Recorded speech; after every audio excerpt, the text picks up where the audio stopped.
Are you looking for a new whiskey adventure? Then climb in and buckle up. Get ready for one hell of a ride on the Whiskey Trip podcast with your host, Big Chief. Join in as he and his guests explore whiskey and dive into whiskey stories from around the world. Now here's your host, Big Chief. Folks, you know, here on the Whiskey Trip, we celebrate more than just the pour in our glass. We celebrate heritage, tradition, and the stories that make this country what it is. That's why I'm proud to tell you about our friends at the Heritage Flag Company. These aren't just flags, they're handcrafted works of art built from whiskey and bourbon barrels that once held the spirit we all love. Every cut, every nail, every burn mark tells a story of patience and craftsmanship. Just like the whiskey we sip, these flags are bold, timeless, and full of character. Whether you hang one in your home bar, your man cave, or gift it to a veteran or first responder, a heritage flag isn't just decor. It's a statement. It says you believe in freedom, tradition, and the legacy we pass down. So saddle up, whiskey family, and head over to theheritageflag.com. Use code WhiskeyTrip10 at checkout for 10% off your order. Let them know Big Chief sent you. Because just like your favorite pour, the Heritage Flag Company is made to be shared, honored, and remembered. Now let's get on to the show. Hey, it's old Big Chief, and yeah, you're taking another ride on a whiskey trip. And listeners, you know, this is a special one for me. It means a lot to me. Today I'm sitting down with April Weller Cantrell, the Bourbon Baroness. She's not just a respected whiskey writer or critic. She's one of my most trusted confidants and friends. We've shared a lot of honest conversations over good whiskey, and today you get to hear one of them conversations that we're going to have. So without further ado, I got Miss April with me. April, welcome to the Whiskey Trip, my friend. Oh, so glad to be taking another ride on the Whiskey Trip, buddy. It is, you know, and most of our conversations happen behind camera, right? It's just you and I, and there's honesty and truth and sometimes tears, you know, because I say we're friends, but we're more than friends. We're family. We are family. You know, and you know, I love you and Mark, but you've moved back up to Kentucky. You've moved up to your homeland up here, to your roots. I did. I made the Mecca back. The Mecca. Oh my God, the Mecca. And you got Mark. Took him even further away from his home. Mm-hmm. He's not a Kentuckian. Where is Mark from? Alabama. Alabama. He's an Alabamian. But he's not an Alabama fan. He's an Auburn fan. Yeah, nobody makes the mistake on that one. No. I don't know. I've seen a bunch of photos of him lately wearing blue. Oh, it is the wrong blue. Some would say. Yes. I know, but he's wearing Kentucky blue. I know. That's what I said. The wrong blue.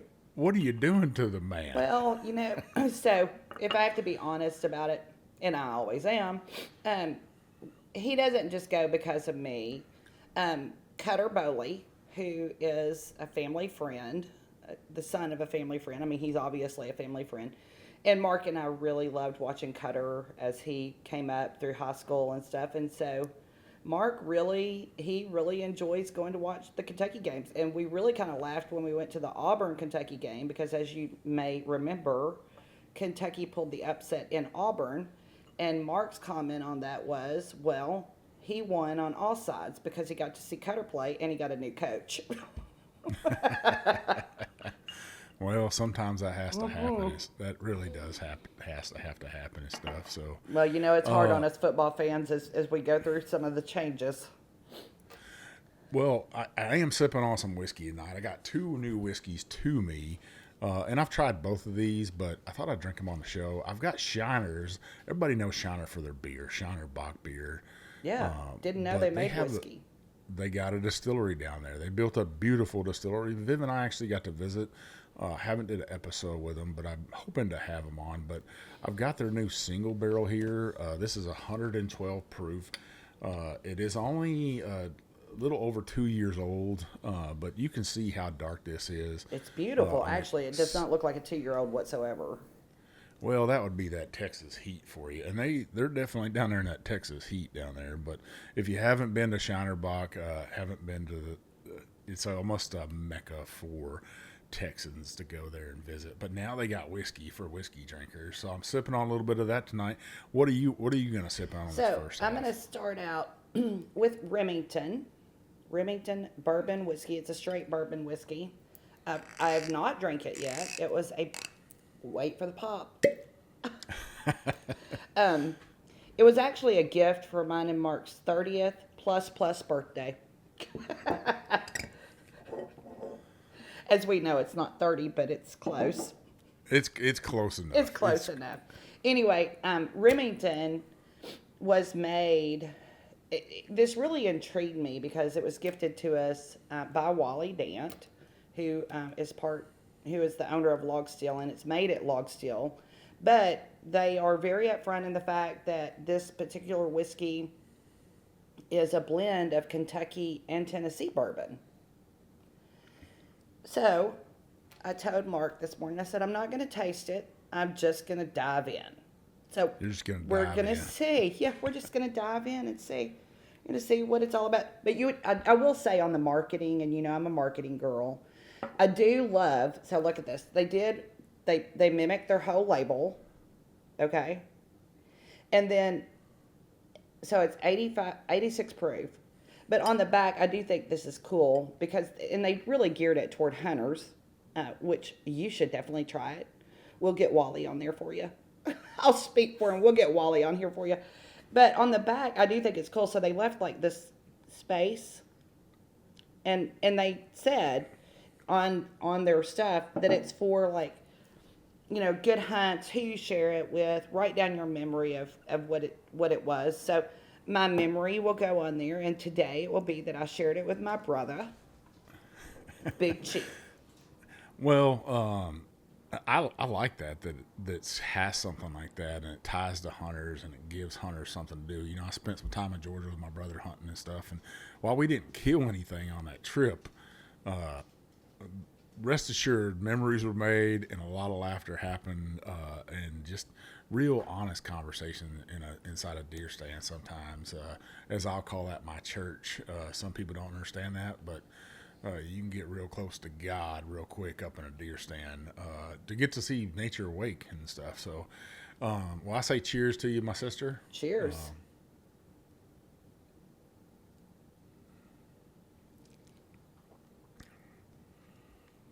This is not bad for a young whiskey. It's got a little heat onto it. It's very caramely, it's got some chocolate notes to it, almost toffee like. That Heath Bar, I guess, is what I would like that. Hear this right here, that kettle corn. I really, really like this. Some of that Pops cereal that we all loved when we were a kid. That's a pretty nice whiskey. I can't wait to see how this does in the Texas heat over the next couple of years and see what Shiner does with it. I mean, I love the ram's head and stuff, and it's an iconic bottle already.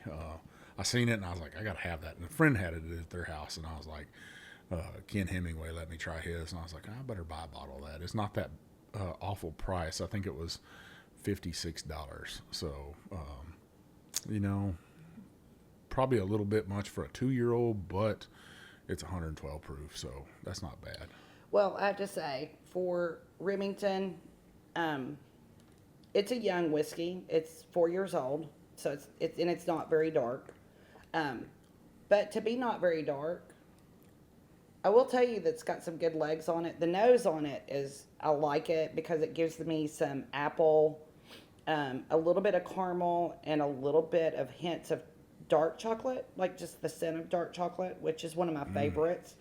And then when I tasted it, I really got some dark cherries on it, some more of that sweet caramel that you kind of expect, but some really warm spices. And I would have to say, I would recommend this. It's not the proof that I normally go after, and not that I'm a proof girl, but you and I tend to lean toward higher proof whiskeys than we do lower proof whiskeys. It's really pleasant for an 86 proof, and they market it as to be shared at hunts, and to remind you around a fire. I can go with that, and for the price, But MSRP is at $40 to $50. I mean, it's a good whiskey for 40 or 50. I mean, that's not bad for a 4-year-old. Kentucky, Tennessee. I guess that's a blend of those two whiskeys and stuff. Well, April, you taste a lot of whiskey for work and for fun. And when you actually sit down to pour a glass for yourself at home, what have you been drinking on lately at the house? Well, I know it's going to shock you. I always, and I can't help myself. I'll go back to Weller Special Reserve. But if I'm not drinking Weller Special Reserve, I'm drinking Four Roses. I thought I had the bottle here. Four Roses Small Batch. And I just love their small batch. I really do. I think Four Roses is doing a great job. They're complete opposites because, as we know, the wheated on Weller and Four Roses isn't. But that's what I do. Well, for new listeners, tell listeners, where you're from in Kentucky, where you guys live at now, and what are your ties to the Weller family? Okay, so I currently live in Lebanon, Kentucky, which is considered the very heart of where the Bourbon Trail begins. And I grew up in Hodgenville, Kentucky, and my family roots are from Bardstown, Kentucky. Really, it's a place called Botland, which is a little community outside of Bardstown. So my Wellers are the same Wellers that produced William LaRue Weller. And my fifth great-grandfather is Daniel Weller. And I grew up knowing that. I knew that. My family grew up as Church of Christ, so it really wasn't expected of us to drink. But somehow I was the black sheep of that family. Oops. Aren't we all? Yeah. Well, I think we do tend to flock together. Yeah, so aren't we? Yeah. But so coming home has been a lot of fun. I mean, I enjoyed my 30-something years in Tennessee that we moved from. But, man, it's so fun to be right smack dab in the bourbon, where it's all made. Literally, my office is across from a major bourbon distillery in which I smell. If I get up and walk outside in the morning with a cup of coffee, I smell mash. Well, your our good buddies, right? Yes. Denny and Jane, Potter Jane. Yes. They're right there beside you, I guess? 15 minutes away, 20 max, with traffic. I can't wait to taste their whiskey when it's aged, and I'm very excited about it. I get to see that, but I think Viv and I need to take a trip up there and check it out. You really do. I got to go not too long ago, and Denny and Jane was in meetings a lot, and Denny showed us around. But the distillery, man, it's just so cool. And those two are like brilliant. You wouldn't know from talking to them. No, they're not. They are certainly not pretentious, but they are brilliant with what they are doing. And so I did get to taste the White Dog, and it's really, really good. I don't want anybody to get me wrong. Two of the most brilliant people on the face of earth. It's just how they carry themselves. They don't take themselves seriously. They're just down to earth people that will drink a beer with you, will drink a glass of whiskey, and not care what they've done in life. They just want to hang around with good people. So I really love them. Oh, me too. Well, Denny's not walking on earth right now because IU won last night at that football championship. Oh, yeah, I bet you.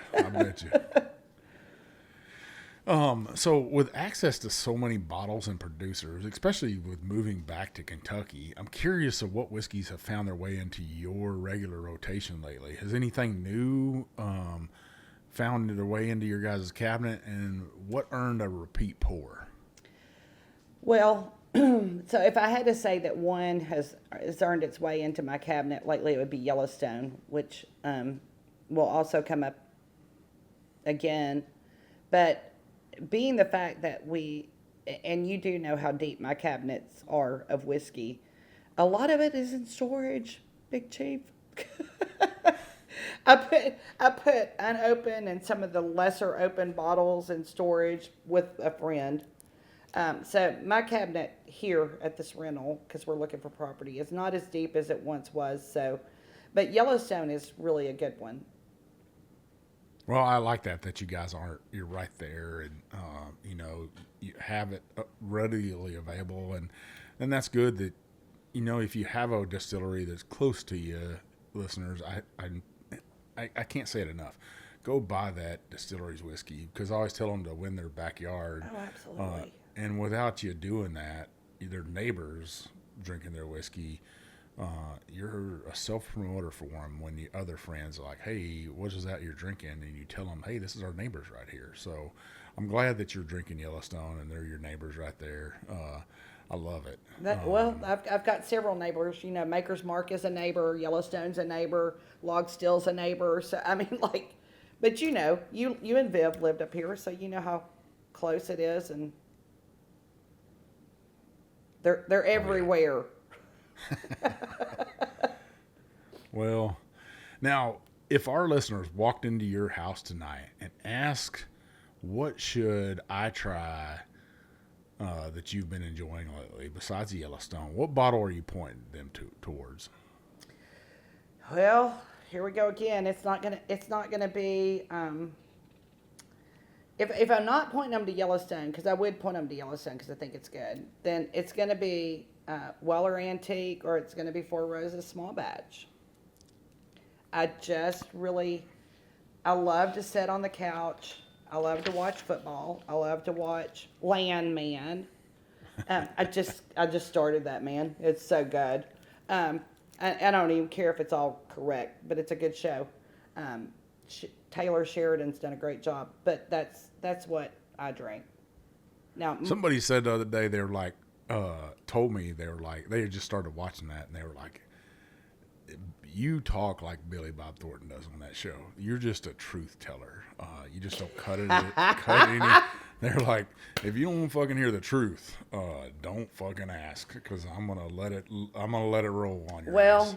Big Chief, you are Billy Bob Thornton, and I am Beth from Yellowstone. So yeah, nobody really needs to come in and talk to us if they don't want the truth. Oh, gee. Yeah. I love it. So got one other question for you. Okay. What is about the pour that keeps you coming back? Is it the flavor? Is it the story, the people behind it? Or is it the moment it fits into? Which one is it?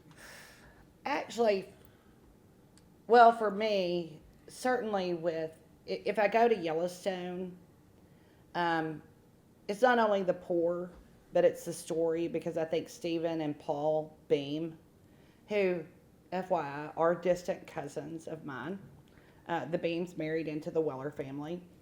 And it's the story. If it's Weller that I'm drinking, it's just who I am. I've always drank Weller. I mean, when you first met me, that was probably one of our first connecting moments is, I'm a wheat girl, you're a wheat guy, and we drink Weller. We love it. And then Four Roses, that's just the balance of flavor, and sadly or happily, I don't know which one you would say. I can drink any of them like water. That's maybe the problem. And the one that I drink of Yellowstone is 107, the small batch, but it's so good. It does not drink like a 107.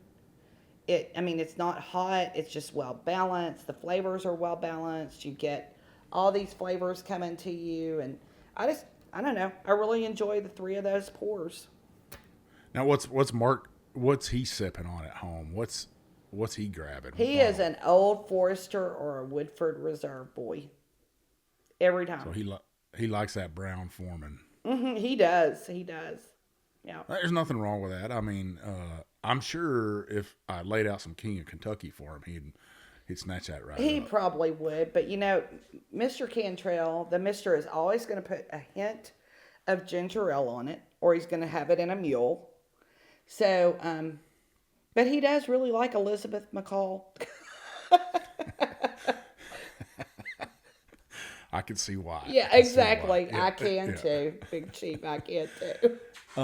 We were in New Orleans this past weekend, and we went to a couple bars in the French Quarter off the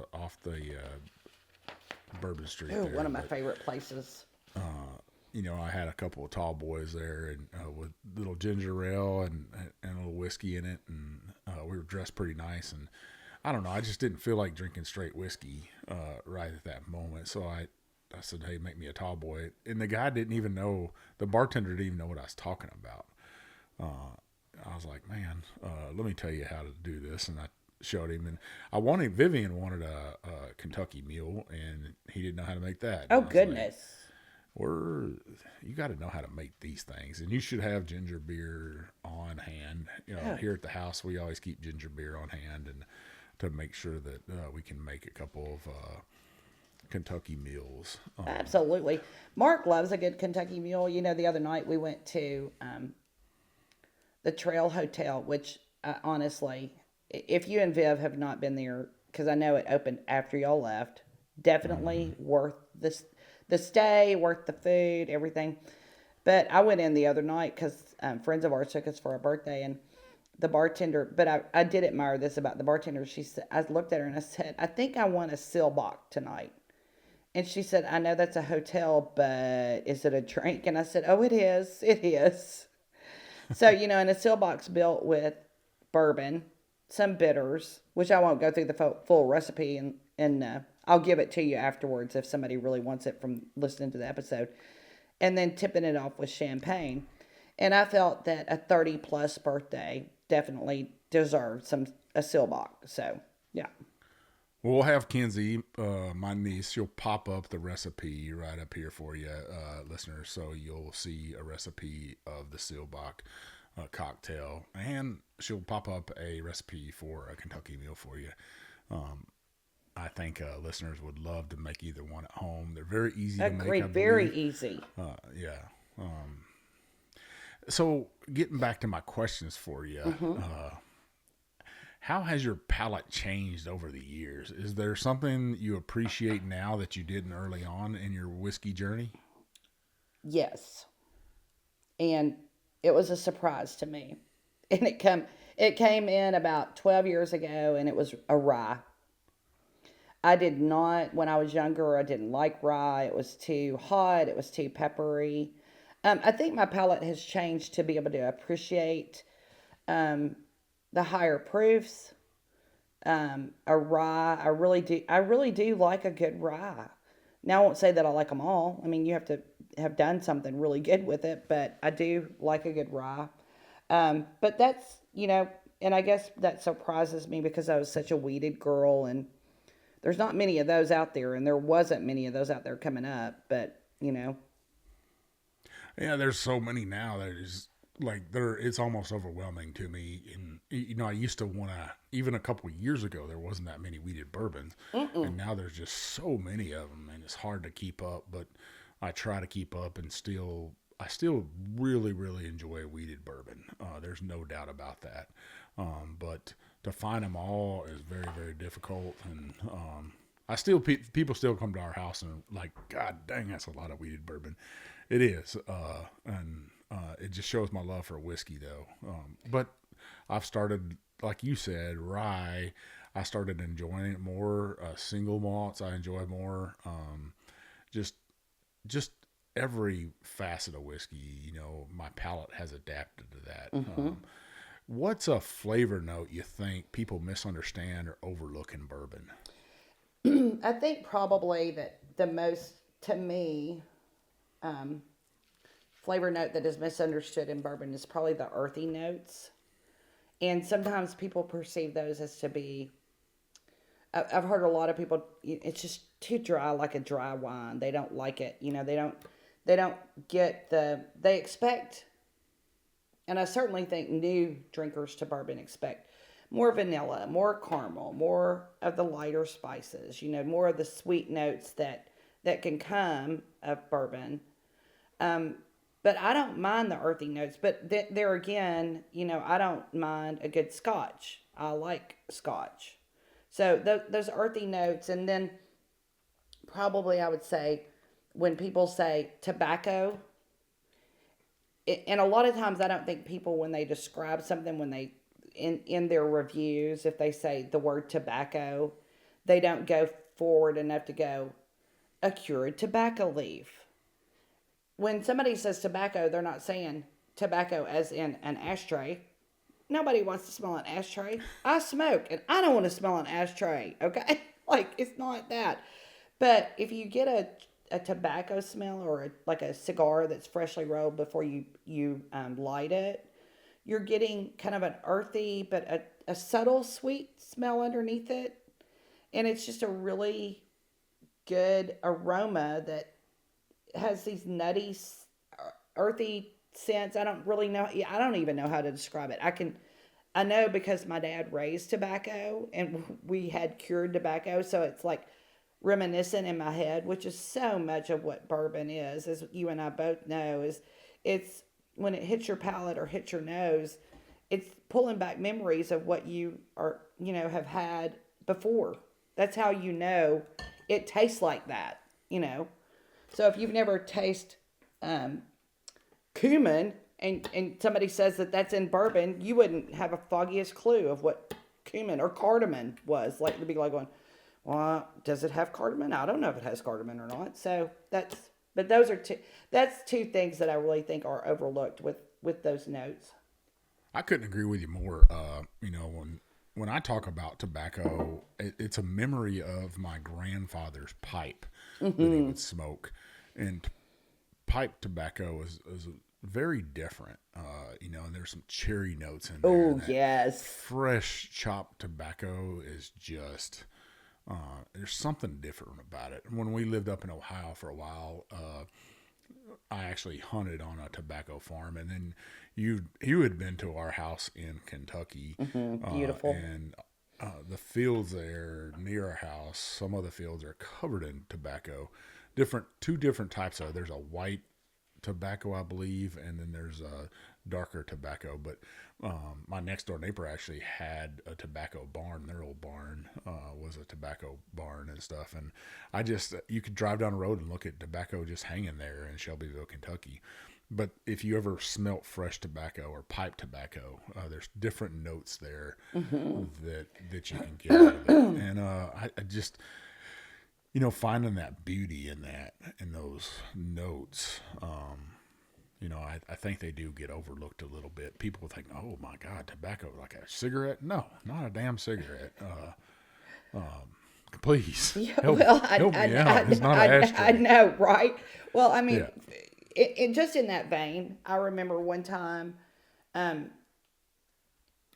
working with a white dog whiskey, and Peggy No Stevens said, "It smells like fresh cut hay." And she was not wrong. And when I would describe that white dog, I would say, I'm going to tell you that it has a scent on the nose that will probably be familiar with, but you don't think it's drinkable. But it is so drinkable. It's just what it reminds you of. That's what people, I think, have a hard time getting over the hump, unless it's food worthy. Yeah. Well, in fresh cut hay, some people have never smelt True. that. They've never smelt a hay barn. They've never smelt a barn. And you were talking about earthy notes.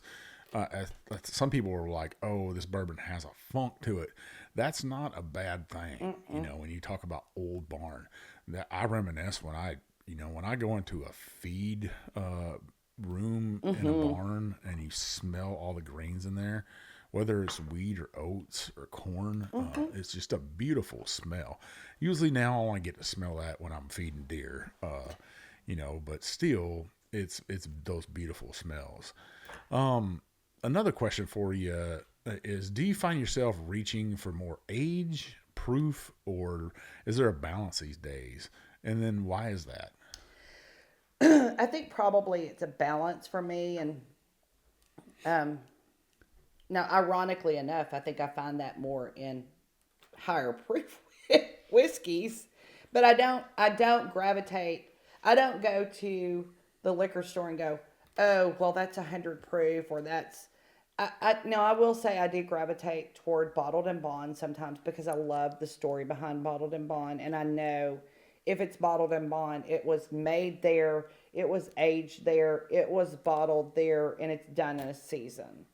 So, and we know that that's what bottled in bond is. But I think for me, the balance between all the flavors was still a proof that's worthy to stand on its own. Or if I want to mix it with something. And I don't often mix it. I mean, last night I was playing poker and I just looked around at somebody because I had a really good hand. And I was kind of sweating bullets here because I was at my last cat life. And I looked at somebody and said, somebody pour me a bourbon and don't put anything in it, please, other than a piece of ice. But somebody at the table said, yeah, you can't ever mix anything with bourbon. And I said, well, I'm not going to say that, but tonight I don't need anything mixed with bourbon. But for me, at this point, Big Chief, balance is a lot of what I really go after. I really like a balance of the flavors. I like the proof. And this Remington, it's 86 proof. It would probably get me in trouble if I drank too much of it because it's 86 proof. But I do like the flavor, the balance of the flavors. And it's a really good blend of the Kentucky and Tennessee bourbons. So kudos to Wally and Remington for doing. Did you say Tennessee bourbon? What? Is that what? I know. Oh my goodness. I know. Some of those people in Tennessee who only believe in Tennessee whiskey are doing rollovers right about now. But you and I both know you can make bourbon. You do make bourbon. by law, it is bourbon. Jack Daniels is bourbon. I said it. George Dickel is bourbon. Yep, you said it. Last week, old Stephen Callahan said, how big of a boy are you? Wow, I could have answered that question for Stephen. Well, I'm not a small man. No. Well, we're up against the first half already. This is why I love talking to you. We've been talking 30 minutes already, and it doesn't feel like we've been talking 15 minutes. And listeners, our conversations can go 2 to 3 hours on the phone. They can. It is just long and funny. It's a good thing that we don't get charged for minutes anymore. Oh, back in the day. Oh, yeah. Woo, man. Woo. Oh, mom and dad would have been getting that switch out. Get off the phone. I gotta call the request line. Exactly. Yeah. Somebody's gonna look that up. What's the request line? Oh, they will. I promise you. Well, listeners, you got to stick with us. We got lots more to talk about. Got another whiskey to drink, and April's got another whiskey to drink for you. And I got an amazing giveaway for you folks. All the way from Alaska this time. And I've paired it with some Doc Brown Farm, some other honey whiskey, and I got a bottle of Evan Williams single barrel for you as well. But from Be Wild, right there, Candle Company in Seward, Alaska. That's going to be the giveaway. I got 3 little candles that comes with that little deal. And an old buddy of mine, old Dave Borg, he's the harbor master up in Whittier, Alaska. He made these right here. But these candles, they're all bourbon or spirits. And they're just amazing little candles. And they smell great. But they've actually got a bee farm up there in Seward, Alaska. So those busy little bees up there, we're going to be doing a giveaway with them. I'm excited about it. So you stick with us for the second half, and I'll tell you how to win this giveaway. Leaper's Fork Distillery is an artisan distillery working to bring back the history and heritage of a small batch whiskey production to Williamson County. The distillery crafts premium spirits using local ingredients and limestone filtered water to create superior spirits with a signature taste. Yeah, you know I love their wheated bourbon. Leaper's Fork Distillery is characterized primarily as a low-volume, low-impact concept of production. They are excited and honored about bringing back a lost art and industry to a county that always puts its history and heritage at the forefront. Visit them today at leapersforkdistillery.com. The Whiskey Trip is proudly sponsored by Guardian Coins, a veteran, family-owned and operated company that understand what it truly means to honor service, story, and tradition. Guardian Coins just doesn't make the challenge coins. They craft symbols of pride, legacy, and camaraderie. From military units and first responders to distilleries, brands, and special events, every coin is designed with purpose and built to last. Here at the Whiskey Trip, our official Whiskey Trip Challenge coin was brought to life by Guardian Coins. and it represents exactly what this ride is all about. Craftsmanship, community, and sharing a great pour with amazing people. From custom artwork to flawless finishes, Guardian Coins works with you one-on-one to turn your vision into something tangible, something you can hold, collect, and pass down. So if you're looking to create a coin that tells your story, whether it's from your unit, your brand, or your next big milestone, trust the folks who know how much that story matters.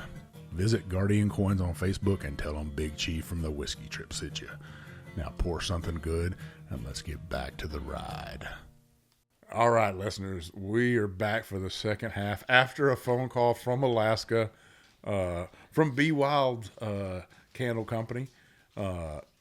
Jackie and her husband, they sent me these candles, and I know that everybody's going to be just amazed at how good these are. And it was April, you got to listen to the whole conversation from Alaska. I did on both sides actually. To listen to her and how these little bitty candles right here are made, there's a lot of science, and I guess her husband Scotty is making these with those beeswax and stuff, but he's going to try to fill up one of these whiskey glasses with and make candles out of them. So I think that's pretty damn amazing. Awesome. Yes, it is. But on the second half in my whiskey glass, you see I got that sucker filled back up magically. I'm drinking on this brand new from Sazerac, the Sazerac Rye Full Proof, 125 proof. Dang! Now the last time I drank this, I had a horrible sinus infection. And I was in the Sazerac house, and they were like, "How does it taste?" And I was like, I don't taste anything. I taste nothing at this point. But if you drink enough of it, it could have been like wasabi. Open up your sinuses. I needed anything at that point. I get you. I needed anything. What are you sipping on for the second half? So for the second half, and look, this has a story to it, so you're gonna have to bear with me for a hot minute. So for the second half, I'm drinking a bourbon whiskey. It's called a Shakertown Spirits. It is 95 proof. And so when you contacted me about being on the show, I was like, I want to try something new, something different, something that... So this morning, I went and when I opened my bourbon cabinet, this was sitting in there. It was a present from my cousin around Christmas time. And the words Shakertown Spirits instantaneously caught my eye. I mean, like, who knew you were going to have a spiritual awakening at whatever time it was this morning with Shakertown Spirits? And so, first of all, the name alone, Shakertown. If you're from Kentucky or if you've ever been up here, you know about the Shakers. And then spirits, and then it's bourbon. Turns out that, surprisingly enough, it's legit, slightly hilarious story with a history behind it. So, and I love history, so you're going to have to bear with me on it. So the bourbon is actually produced by a place called General George Stillhouse, which has its own story in and of itself, which I really loved. It was owned by General George Washington. He died before he got here, but they got the property and they've got a still house on it, which we know he had one in Mount Vernon. But so this particular whiskey is all nonprofit, and they send the proceeds to try to preserve the history of what once was known as the South Union Shakers. So when they created it, it was a big hit, and it was created in like 1820. So the Shakers loved it. The locals loved it. It was a huge hit, and everybody just had a little buzz. Cheers. But it only lasted 8 years because guess what? Temperance movement came along. Ruin the fun. I know. I told Mark today, I said, what goes worse than Shakers And have you seen the pictures of the women that was leading the temperance movement? I mean, honestly. I ain't going there. Well, I know. I did. So here you've got the beauties on the inside. True, so true. So here you've got a group of pretty radical spiritual people who believe in communal living. They believe they're pacifist. They believe in equal rights for everybody. I mean, they're very gender, men, women, color, black, white, which is great. They should have that. But they didn't believe in procreation. But they did believe in making whiskey. So you've got this kind of thing going on. Well, 8 years later, when that comes around, the Shakers up in New York send down the word to Kentucky, and they go, okay, drinking's about to become very uncool. Shut that shit down. We're not doing it no more. So, but the plot, thickens because there's still Shakers today. Did you know that? Because I did. Do they drink? No, not the drinkers, but there is still a group of Shakers today. I mean, look, we're talking about people that didn't procreate, so how are they even left? I mean, honestly, let's get real, okay? Yeah, let's get real. So there's a little group of them in Maine, and it says that they. I had to look this stuff up because it was just killing me. It says they only get adult converts, which no doubt. So if you want no sex, shared property, and strict rules, but you really want a cool historical branding story, then all you need to do is go become part of the Shakers in Maine. I'm good. No, I know. Yeah, you and Mark Cantrell are so good on not having that happen. Yeah. Anyway, so how's the whiskey though? So the nose on it's great. It really is. There's a lot of fruit. There's a bit of dark chocolate on it. There's even a bit of those earthy notes we just talked about. The mash bill is actually 75% corn, 21 rye, and 4% malted barley. Let's taste it. Well, while you're doing that, I gotta say this damn bottle right here of Sazerac Full Proof is. For the price point, and I found this right here for, I think it was $29.95, or I could be wrong, it could be 30 something, 35. This could be 2026 whiskey of the year right here, hands down. It is a great bottle for a great price. The whiskey itself is candy coated. It's got great legs on it. I just can't say enough good things about this bottle right here. Matter of fact, I'm going to go get some more. How much did you say it was? I think it's $29.95. Damn, that's a good price. Actually, it was because I got this in a Diet Dr. Pepper for $28.95. Now, I got a little bit of a discount, but still. Yeah. That's a great, and I don't know, can you get this in Kentucky right now, this Full Proof Saz? Have you seen it? I've not seen it, but that doesn't, probably if you went up to Buffalo Trace, and they're still doing that every Saturday, they'll release some. You know how they did that for a while, and you probably could there.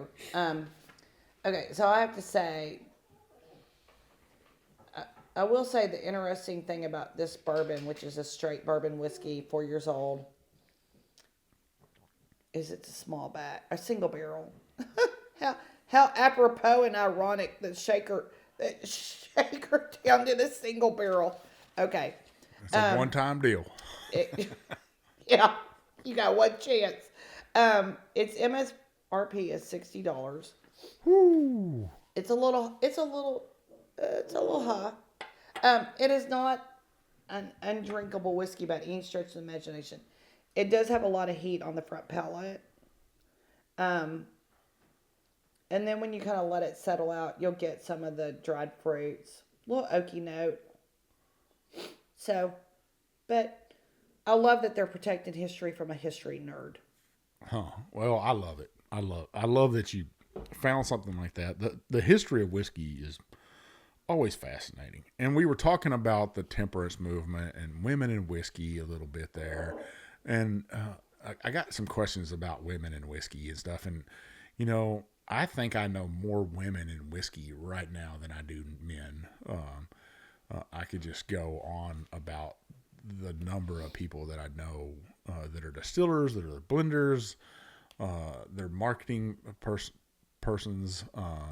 But do you think the whiskey industry has finally listening more, or is just marketing better these days? Well, honestly, I think the answer is probably a little of both.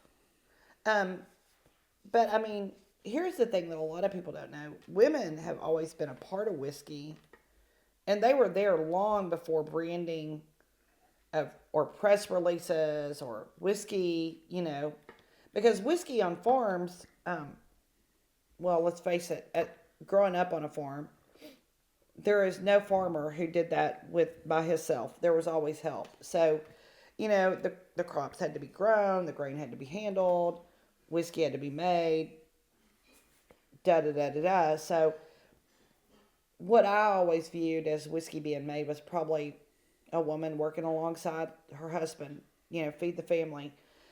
And so, but there was, I do acknowledge and know that there was a course in time where through the industry, that view kind of narrowed. The industry, not just whiskey industry, but industry in general, kind of pushed women to the background, even though there was still women at Maker's Mark and stuff, you know, doing things, and other distilleries too. But I call out Maker's Mark because I know somebody's great grandmother who worked there.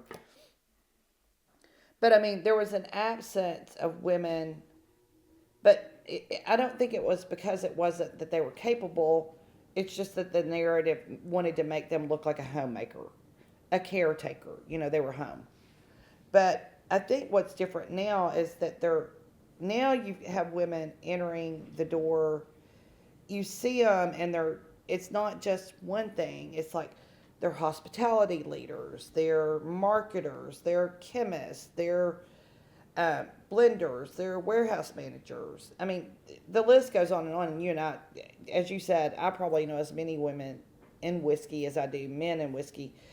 And I don't know if it's that people are listening more, it's the marketing, but companies are certainly seeing that the proof is in the work and that women are out there, and they're certainly, yes, they are doing their part. The women who are trained and acknowledge and know that, you know, what they're doing.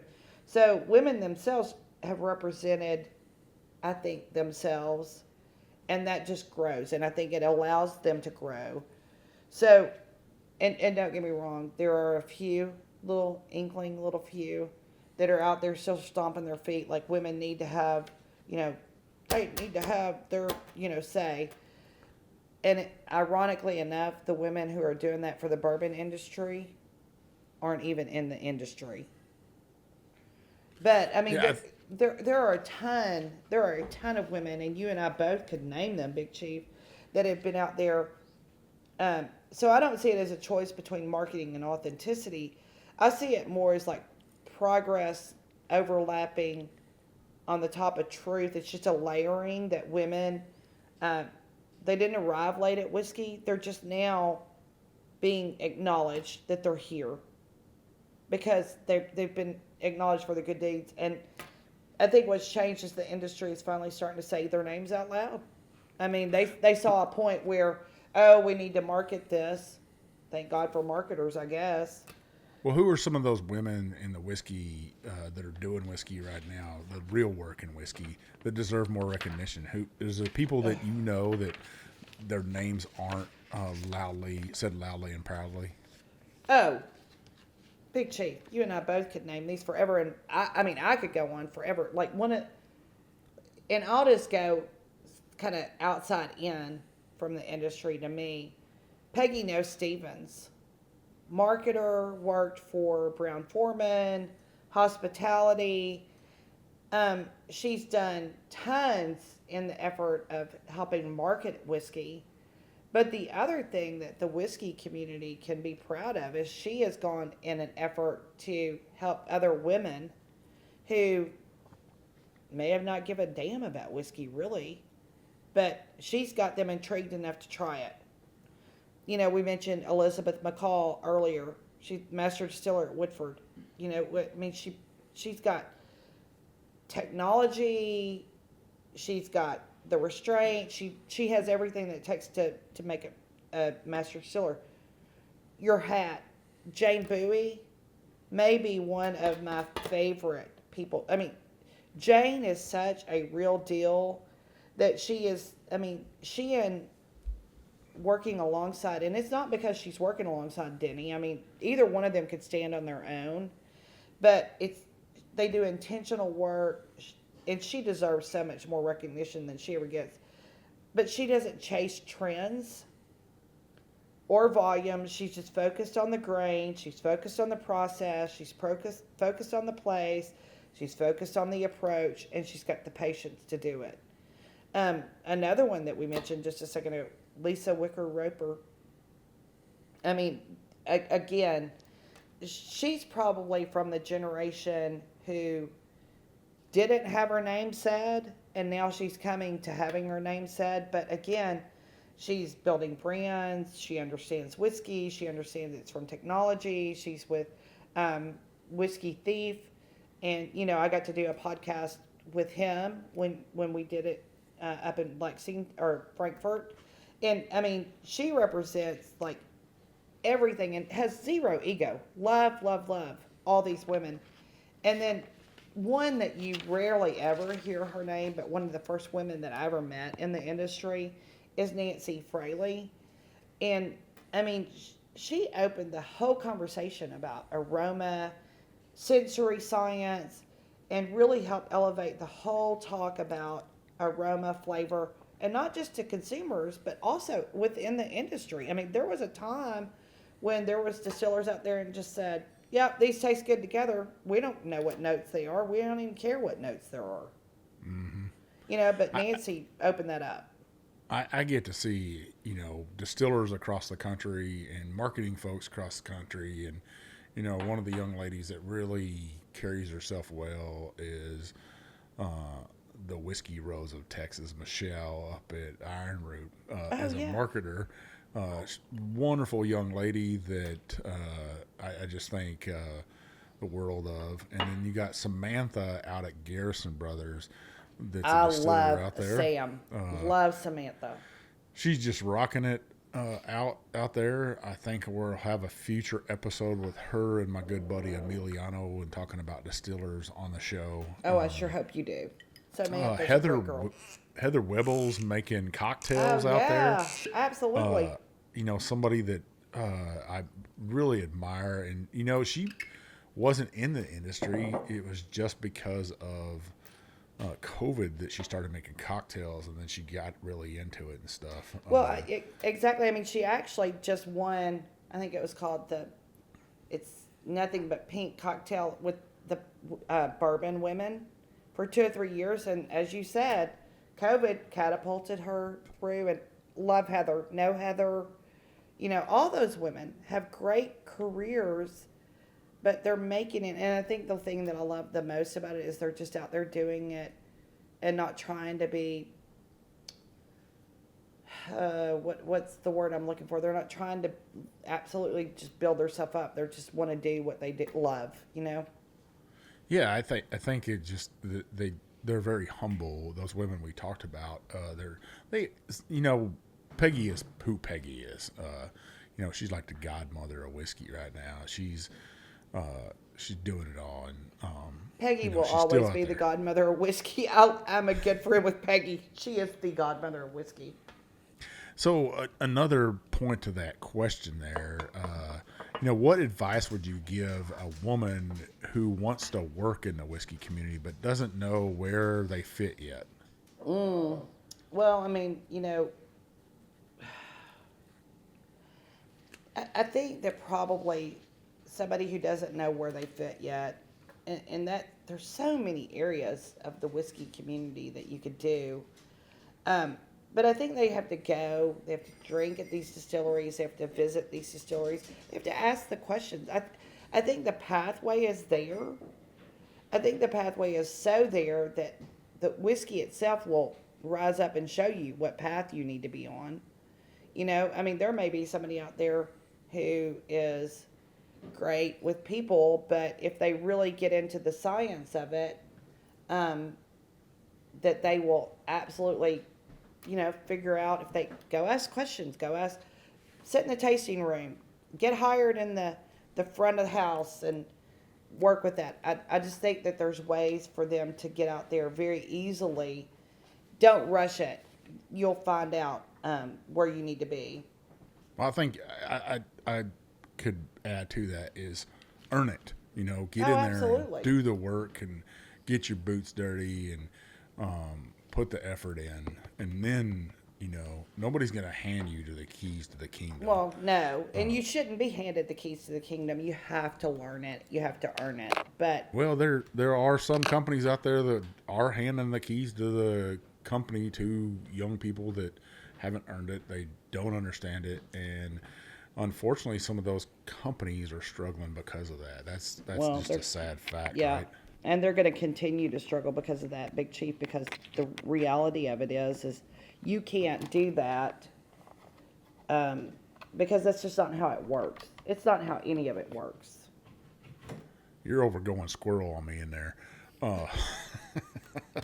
Okay, let's talk about some other questions here. What was a moment when whiskey surprised you in a good or bad way? You know, when you asked me that question, I can't honestly, I don't have the answer for that one. I mean, I have a lot of memories with whiskey, but I don't know. That one was one that I sat and thought about today, and I was like going, it surprised me in a good or bad way. Man, that could go any direction. Like, it could go, woo! So, you know, I've got my good and bad, but I probably have just as many bad as I do good. You know, there's bad with whiskey, and you know, I hate when people can't drink responsibly. I guess that'd be my bad thing. well, is there a bottle? Agreed. Is there a bottle tied to a memory that still matters to you? Gosh, that's the easy one. I mean, it really was the easy one. So it's not a bottle; it's a barrel. And so,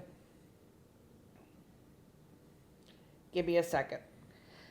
So, when I worked at Leaper's Fort Distillery, Mark and I lost our son in 2016.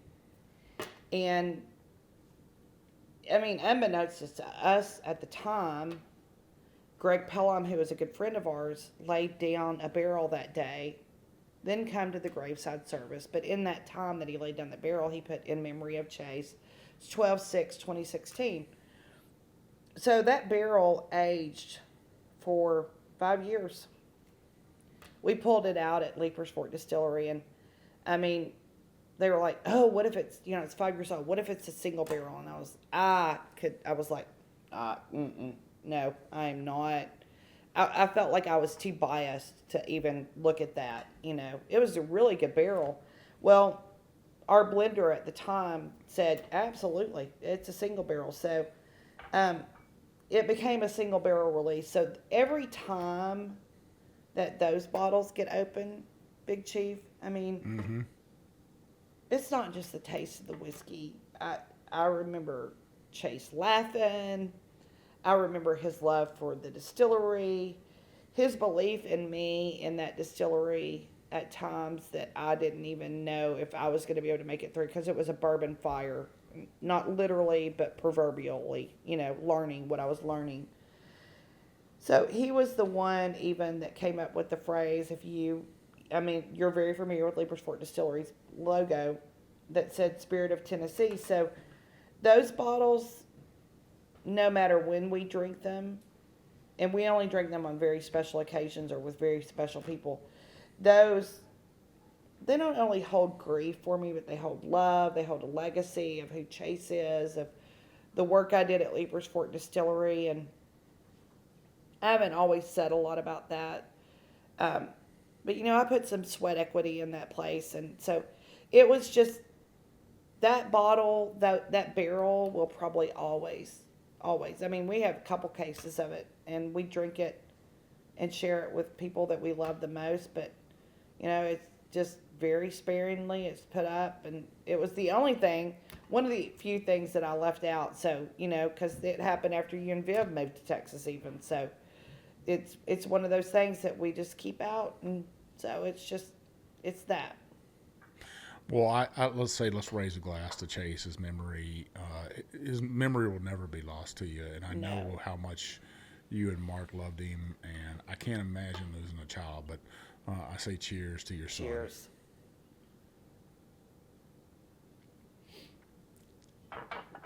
So this next question should be pretty easy, too, for you.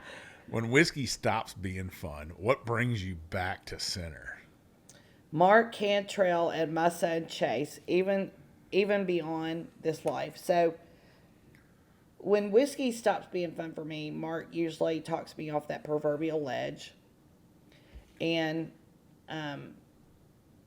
it's not often that whiskey's become unfun for me. It has been a couple of hiccups in the road, so our son Chase, when he was in college to be business. And I really always thought he would be at Leapersport Distillery at some point. So did Lee, actually, back then. But he wrote this whole paper on how I'd come up through marketing to work through the distillery. And so it was like this full circle, and the full circle of not only what Chase wrote, but he wrote about my family heritage. So when I get off-centered, I usually pull that up and read that, and I'm like going, damn. Damn, I really do. I have something here that I really love, so don't give up on it. You know what I'm saying? So yeah. Yep. Well, I think that's always important. Well, we're coming to the end, and I tried last year to do rapid fire questions, and sometimes I get so wrapped up in an episode with a person that I forget to do these. But you're gonna make sure that I stay straight in 26 and do. I am. Do it, because I'm ready for the rapid fire questions. And these are quick and easy for you. I know. So let's go ahead and hit this. Neat, water, or ice? Neat first, ice maybe. Bottle you'd replace immediately if it disappeared. Four Roses small batch. Okay. That shocked you. a little bit. I know. Because I've seen your whiskey, and I've drank a lot of your whiskey. I know. We have drank a lot of whiskey together. Opened bottles with you at your house and had good times. Drank a lot of beer on your back porch. I think you and Mark were like, you son of a bitch. The banquet. You drinking all my damn beer. Best pour you've ever had with friends? When you said this, and I know it's a rapid question, I would have to say cream of Kentucky Owl, Spirit of Chase. That was a single barrel. But it was hard to answer that question because I truly remember more of the pours with the friends. And that would be you, my friend Michael Hornback, my friend Brent Bray. Those are just to name a few. Truly. Anybody listening, don't, but it was those moments on the porch. I can't agree more with you there. Daily drinker versus special occasion. What wins? Both of them, because sometimes I'm both. I can't. Sometimes I'm a daily drinker. I need to be. Sometimes I'm a special occasion drinker. Dry January has just turned out to be part dry January. How's that? So, your daily drinker, what whiskey would be your daily drinker? Weller Special Reserve or Weller Antique. And then I already know your special occasion would be that Chase single barrel. Absolutely. Yeah, I know it would be. So a closing question before we finish up here.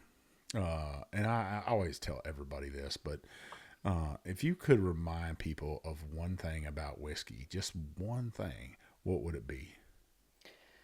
So my answer is not my own, but it's one I believe wholeheartedly. And you did the interview with him in Frankfurt at Bourbon on the Banks, and I'd known him for a long time. It's Freddie.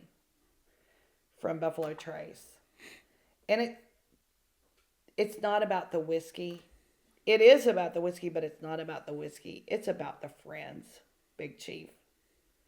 And every time I have good friends here, I will share my whiskey, and I don't care what it is. So it's about the friends. I can't agree with you more. The friends I've made in the past several years with whiskey, people talk about diversity all the time. They really push it. But there is no diversity in whiskey. There's no color. There's no religion. There's nothing. It's just people I know. that share good taste in whiskey. Whiskey is just people. And if you get them together and you find a common ground, a common whiskey that everybody loves, magic can happen amongst friends. And it's just something that I love about whiskey and stuff. So I guess we could leave it at that right there. April, man, what a conversation. We could have went, like you said, we should plan 3 or 4 hours and just do a long ass show. And maybe for my, I'm at 450, and I think for my 500th episode, I'm just going to do it with you, and we're just going to have one long ass show. Maybe I'll just have a whole bunch of people on there on my 500 show. I love it. 500 shows is going to be a big accomplishment here at the end of this year for me, and I want to make it a special show for sure. To let everybody know how much it has meant to me to do 500 shows. It's a passion and it's a love of work for me. So, well, it's always a pleasure of mine. Well, I obviously enjoy having you on here. I enjoy calling you and fucking with you and saying, "Hey, what's up? What are you doing? Why are you screening my calls?" Yeah, well, I'm asleep. Why are you screening my calls? I'm asleep, dude. Wake up. Well, let's go ahead and do this giveaway right here, and let me reach over here and grab these things I got. I got a whole bunch of stuff this week. I know, but those candles, man, I love those candles that you talked about that's being made in Alaska. I can't wait for the ones that get made in your glass. So I have this right here. So this is from Be Wild Candle Company in Seward, Alaska. I want you to go check them out. And what you're going to get in this gift basket I'm going to put together is an Evan Williams single barrel right here. And I had to put some honey with it. So I got these 2 bottles from Doc Brown Farms and Distillers in Georgia. Some Dayswagger hot honey and some Dayswagger honey for you to put that with hot honey makes such great appetizers. Ooh, make some good little cocktails too. I'm telling you. A coaster to put your candle on. This is made out of Slade. I think I said nice. that out of Alaska. You can see that right there. Made by my good buddy Dave Borg. Be Wild Candle Company. You see how you spell it there. And then 3 different candles. The first candle is the Beekeeper's Bourbon Blend. It smells absolutely beautiful. The Buzzing Brandy Delight. And then the Bourbon Buzz. That's what I get every night right there is a little Bourbon Buzz. And then it's got this cool ass little bee on the top of it right there. Oh, I love that.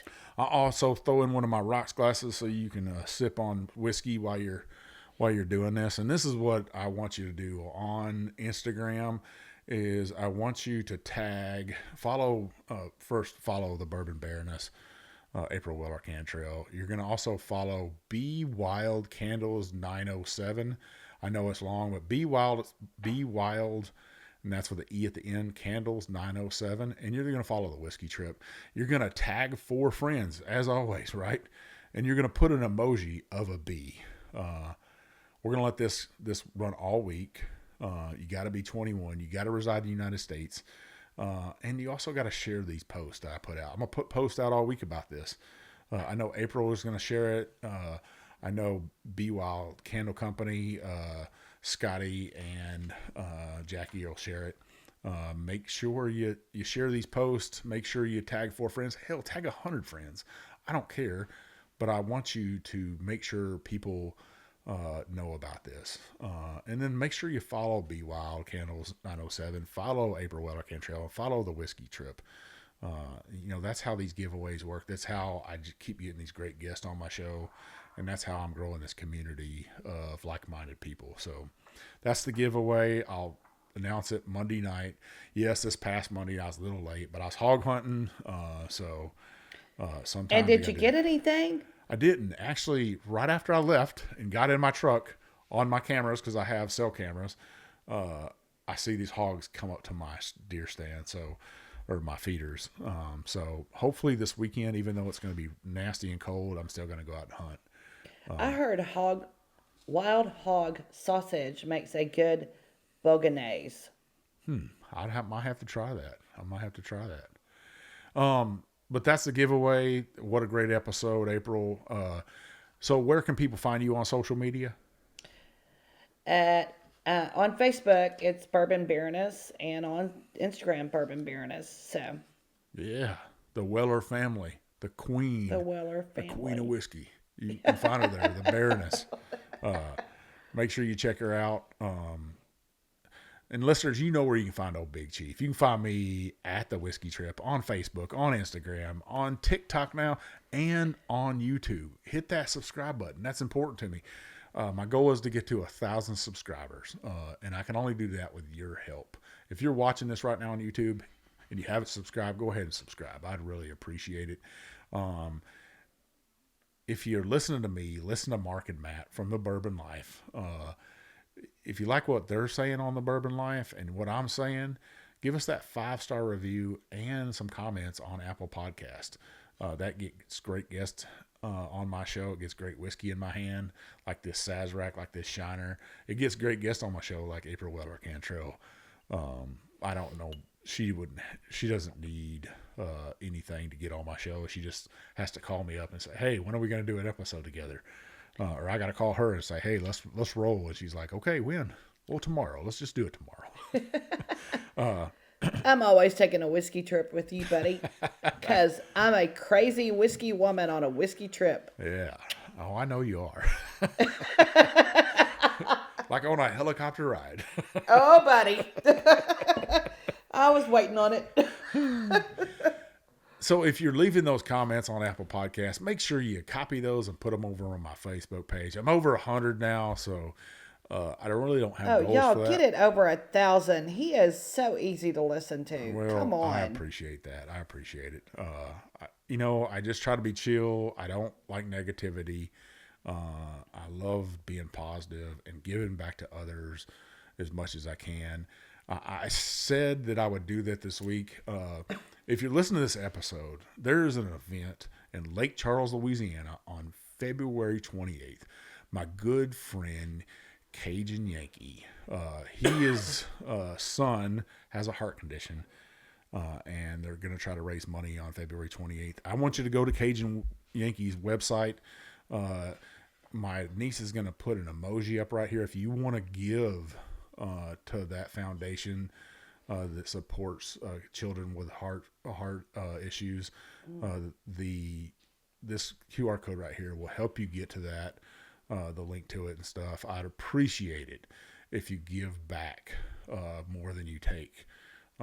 This young man, he needs your help. The Cajun Yankee needs your help. They got some good single barrels. They're going to have a bunch of distillers over there. Make sure you check them out. February 28th in Lake Charles, Louisiana. I guarantee you won't be disappointed. You might even see old Big Chief over there. So I'd really appreciate it. As always, support veterans out there. Frontline Heroes Outdoors. They take veterans out into the outdoors and stuff. And I just want to keep pushing them in 2026. A great nonprofit that has less than 3% of cost of your money that goes back to the operations. That every other dollar or penny that you give goes to take veterans out of the outdoors, takes them to sporting events and stuff like that. So I'd appreciate your support of that. Don't forget the giveaway. I got some great guests coming on this year already. There's some whiskey sitting over there from Third Chord. I'm pretty excited about that episode. There might be something special coming with that giveaway. I'm trying to work on it right now. Fingers crossed. But what a great episode that's going to be. And I've got some another episode I want to plug right quick is this Silk Velvet right here out of Western Kentucky. I got that coming up as an episode. And another episode back there as well, Old Alker from New Orleans, Louisiana. One of the biggest barrel industries in the pre-Prohibition era was in New Orleans, and